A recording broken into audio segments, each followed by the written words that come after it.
शिव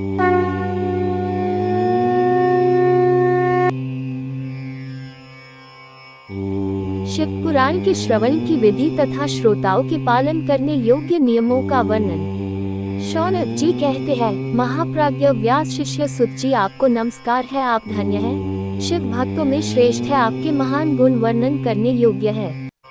अब आप कल्याणमय शिव पुराण की श्रवण की विधि बताइए, जिससे सभी श्रोताओं को उत्तम फल की प्राप्ति हो सके। अब सुत जी कहते हैं, मुने शौनक, अब मैं तुम्हें संपूर्ण फल की प्राप्ति के लिए शिव पुराण के श्रवण की विधि बता रहा हूँ। पहले किसी ज्योतिषी को बुलाकर के दान मान से संतुष्ट करके अपने सहयोगी लोगों के साथ बैठकर बिना किसी विघ्न बाधा के कथा की समाप्ति होने के उद्देश्य से शुद्ध मुहूर्त का अनुसंधान कराए और प्रयत्न पूर्वक देश देश में स्थान स्थान पर यह संदेश भेजे कि हमारे यहाँ शिव पुराण की कथा होने वाली है। अपने कल्याण की इच्छा रखने वाले लोगों को कथा सुनने के लिए अवश्य पधारना चाहिए। कुछ लोग भगवान श्री हरि की कथा से बहुत दूर पड़ गए हैं। कितने ही स्त्री शूद्र आदि भगवान शंकर के कथा कीर्तन से वंचित रहते हैं। उन सबको भी सूचना हो जाए, ऐसा प्रबंध करना चाहिए। देश देश में जो भगवान शिव के भक्त हो तथा शिव कथा के लिए कीर्तन और श्रवण के लिए उत्सुक हो, उन सबको आदर पूर्वक बुलवाना चाहिए और आए हुए लोगों का सब प्रकार से आदर सत्कार करना चाहिए। शिव मंदिर में, तीर्थ में, वन प्रांत में अथवा घर में शिव पुराण की कथा सुनने के लिए उत्तम स्थान का निर्माण करना चाहिए। केले के खम्भों से सुशोभित एक ऊंचा कथा मंडप तैयार कराए, उसे सब और फल फूल आदि से तथा सुंदर चंदोबे से अलंकृत करे और चारों ओर ध्वजा पताका लगाकर तरह तरह के सामानों से सजाकर सुंदर शोभा संपन्न बना दे। भगवान शिव के प्रति सब प्रकार से उत्तम भक्ति करनी चाहिए, वही सब तरह से आनंद का विधान करने वाली है। परमात्मा भगवान शंकर के लिए दिव्य आसन जा निर्माण करना चाहिए तथा कथावाचक के लिए भी एक ऐसा दिव्य आसन बनाना चाहिए जो उनके लिए सुखद हो सके।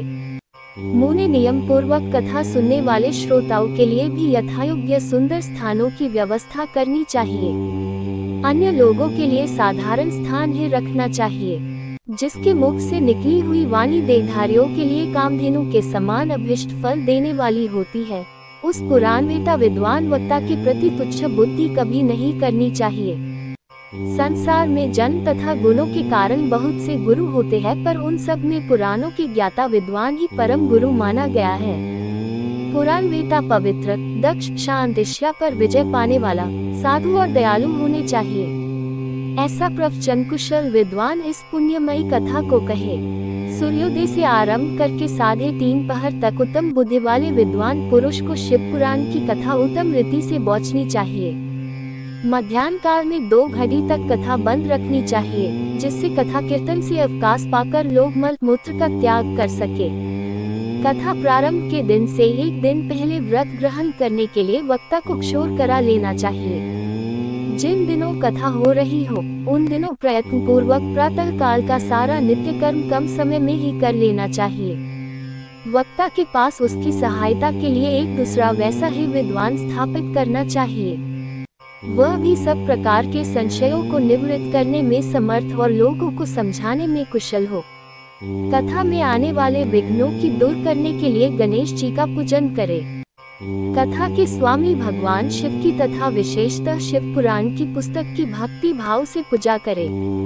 तत्पश्चात उत्तम बुद्धि वाला श्रोता तन मन से शुद्ध एवं प्रसन्नचित हो आदर पूर्वक शिव पुराण की कथा को सुने।